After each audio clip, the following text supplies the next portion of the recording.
Hello, this is Bronwyn Lund. I'm just about to do a walking tour from Hammershus Castle, which you can see behind you, down to Hammerhavn, which is Hammer Harbour, which is just behind me. So we're going to be walking downhill towards the harbour. It's a very nice day for filming today. There might be some wind. I think there'll be wind, but then again, this is a coastal tour, so I guess that's what you can expect. I hope you enjoy the tour. So we'll be walking down along the path there and down to the harbour over on the right hand side. You can actually see the lighthouse over on the right. And that's actually the subject of another walking tour that I've recently released, a lighthouse to lighthouse tour. Now, you'll notice it's pretty a lot of snow around, and it's windy, so I'm not sure if you'll be able to hear my voice over the wind, but it's the middle of winter, so there's snow around and it's fairly icy. So let's see how this goes. So Hammershus Castle, we're just going to walk towards that for a few seconds before we turn to go down the hillside to the harbour.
And here we get our first glimpse of the harbour, the harbour entry.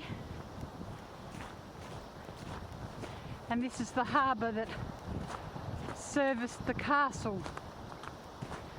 There's actually cart tracks. This would have just been a patrol track. There's actually major cart tracks that have kind of turned into the road going over that part of the and around that part of the hills up to the castle, in through the castle's main entrance. But this would have been a pedestrian way, or there's often sheep grazing here as well.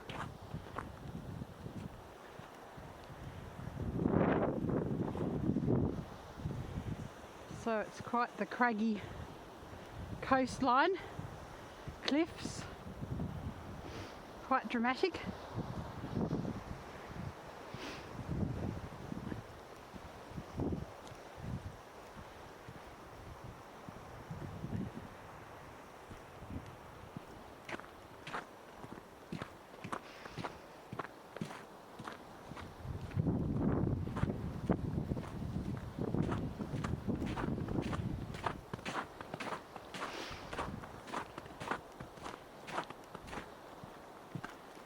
And there you see the harbour down there where we're headed. It's a lovely harbour. It's very nice in the summer. There's a cafe there, open in the summer, and you can actually take some boat rides up the coast and explore the nooks and crannies of the cliffs. Cafe has a great, kind of like a pavlova really, cake. It's not a pavlova as such, it is a cake, but it has, what's it called? Oh, the word has left me. Meringue. It has meringue in the cake.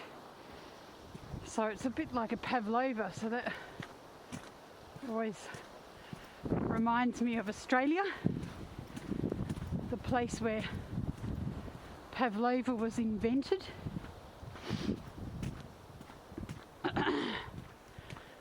Anna Pavlova, she was a very famous Russian ballet dancer, and she travelled with the Russian, I guess it was royal back then.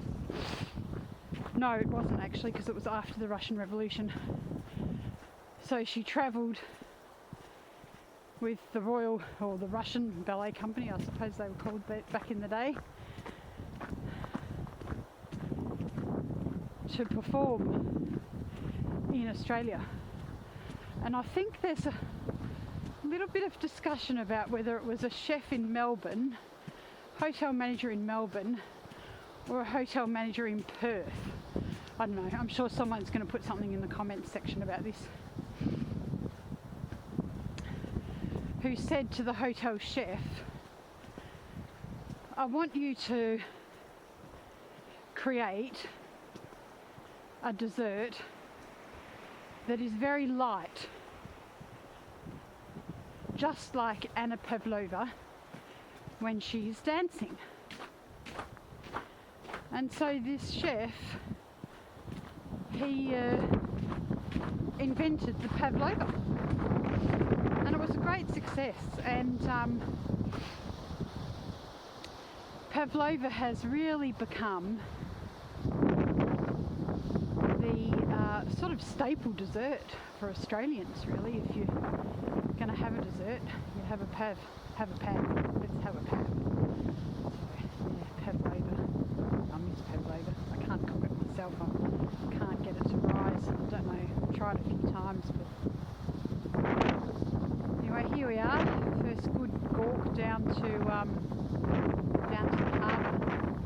Very calm day today.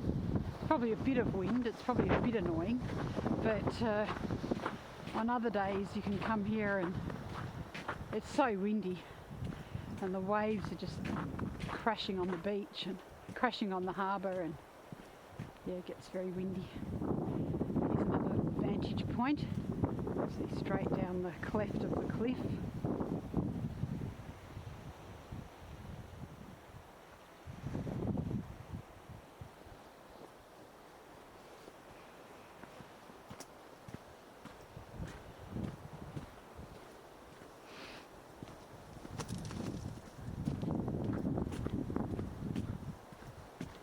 I like these walking tours where you're up high and you can see out.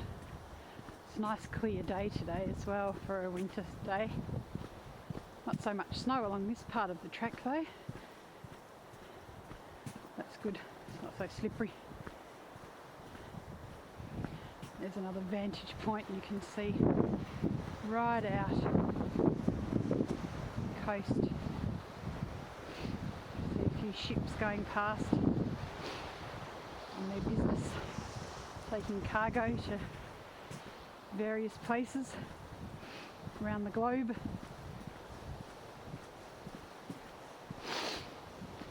Actually, I think I've said this before in one of my other walks, but it's a good time to walk on the island at this time of year because the trees don't have leaves on them obviously, and you can actually see a lot more.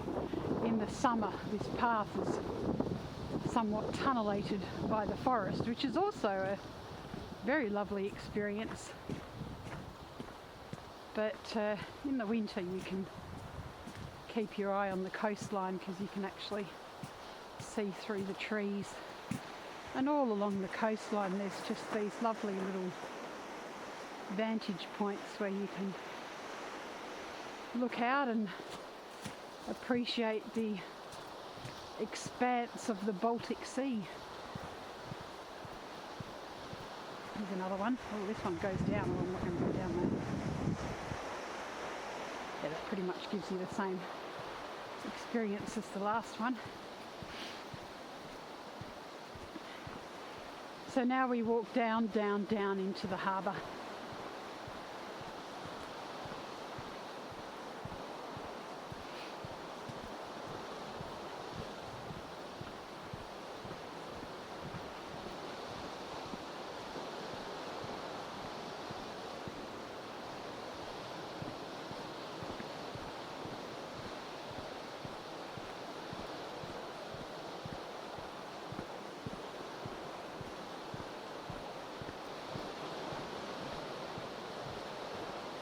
Just on this south side of the harbour there's actually a free camping place. It's pretty rugged. There's no toilet, you have to cross over to the other side of the harbour to use the toilet and the showers, but and if it's, you know, bad weather, it's really not much fun to camp there because the waves can actually come up and over the top of the marina. And actually they've built a little shelter. This wasn't here before. It's new. You can see it's fairly set back from the seawall.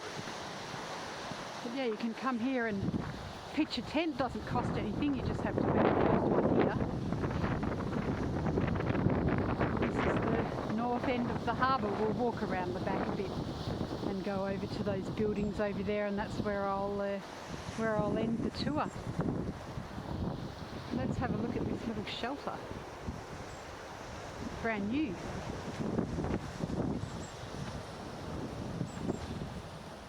Not locked. Look at that. It's got a little back door. Probably form some ablutions out there, I guess. But it's a lovely place to camp out, isn't it?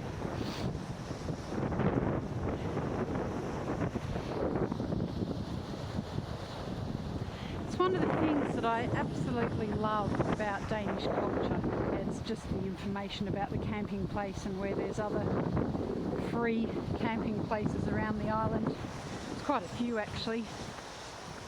And I'm continually impressed by, just the lack of vandalism. The Danish, the commune, the Danish government, or the BronHolm commune, they will build something like that, or maybe the Parks and Wildlife, I don't know.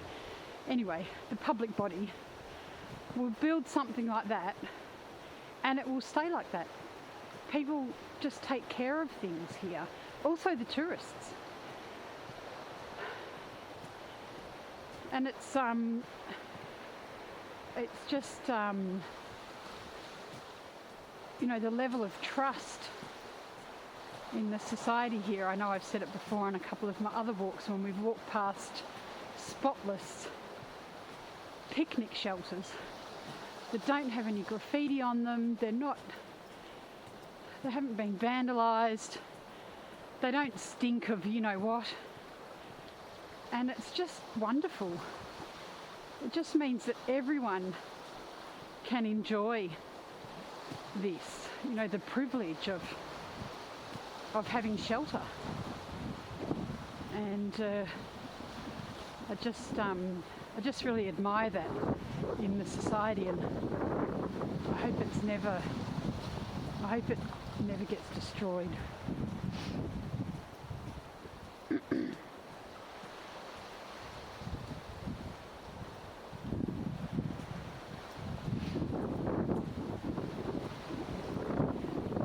Rounding the harbour now. In a little while, up on the right, I'm not going to walk up there, there's actually a ship rescue shelter, and all along the coast here there's dotted these little rescue houses or little lookouts where people, volunteers on duty would be up there looking out for shipwrecks. Now, apparently, the purpose of looking out for shipwrecks wasn't always honourable, because, these ships, they were laden with all sorts of wonderful things. And the people in these parts back in the day were very poor. So often the whole shipwreck experience was one of salvage and celebration for the locals, because, they'd get rum and produce that they couldn't get on the island, and so it was, a source of supply for the towns to have these shipwrecks coming in. And of course, if it was a Swedish ship, all the better. Back in those days, Sweden was the enemy. But now, of course, Sweden and Denmark are brothers in arms, best mates. You don't have to look at the World Cup to see that. But they are like brothers, the two countries. Typical brotherly love-hate relationship. So here we are, around the other side of the harbour. Just going to show you the indoor picnic area, which I think is just amazing. It's a fantastic picnic spot for families to just come and bring their own food, and if it's a bit windy and rainy and a bit cold, to be sitting out there where the chairs are over there in front of us, you can actually go inside and enjoy the warmth of this picnic shelter, rather advanced picnic shelter, I would say. And the boat tours go from down there in the summer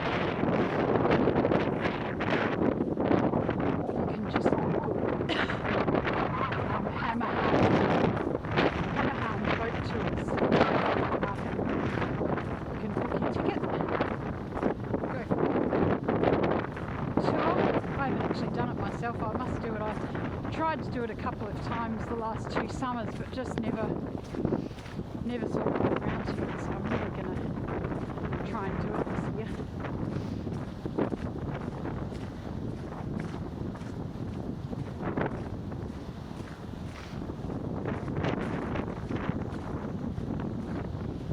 So you can come here and bring your little picnic. That's the kiosk there on the right hand side. Closed for the winter of course, but it's a lovely place to come and grab a spot of lunch if you don't bring your own picnic. And in here is the picnic area. Lovely view of the sea.